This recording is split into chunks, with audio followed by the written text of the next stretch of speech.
Football ইতিহাসে গোলকিপারদের ভূমিকা বরাবরই গুরুত্বপূর্ণ ছিল, কিন্তু কিছু খেলোয়াড় তাদের অসাধারণ প্রতিভা, শক্ত মনোভাব এবং বিশেষ দক্ষতার মাধ্যমে এই পজিশনকে নতুন মাত্রা দিয়েছেন। একজন একভাবে ফুটবলে অবদান রেখেছেন। কেউ ইতিহাসের শ্রেষ্ঠ পরীক্ষামূলক খেলোয়াড় হিসেবে নিজের স্থান গড়েছেন, আবার কেউ খেলার ধারা পরিবর্তন করে গোলকিপিংকে নতুনভাবে সংজ্ঞায়িত করেছেন।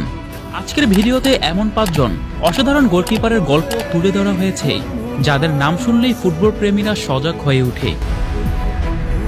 Manuel Neuer, the German super keeper. Manuel Neuer গোলকিপিংয়ে সত্যি বিপ্লব এনেছেন। তার আগে কিছু গোলকিপার ছিলেন যারা বল পেয়ে বেশ ভালো ছিলেন, কিন্তু নয়ার সুপার কিপার ভূমিকাকে সম্পূর্ণ উচ্চতায় নিয়ে গেছেন। এমনকি বলা হয় পেপ গার্দিওলা একবার তাকে মিডফিল্ডে খেলানোর কথা ভাবছিলেন, কারণ তিনি বল পায়ে অনেক দক্ষ ছিলেন। নয়ারের ক্যারিয়ারে অনেক রেকর্ড ভাঙা আছে। তিনি ক্লিন শিটের অনেক রেকর্ড ভেঙেছেন।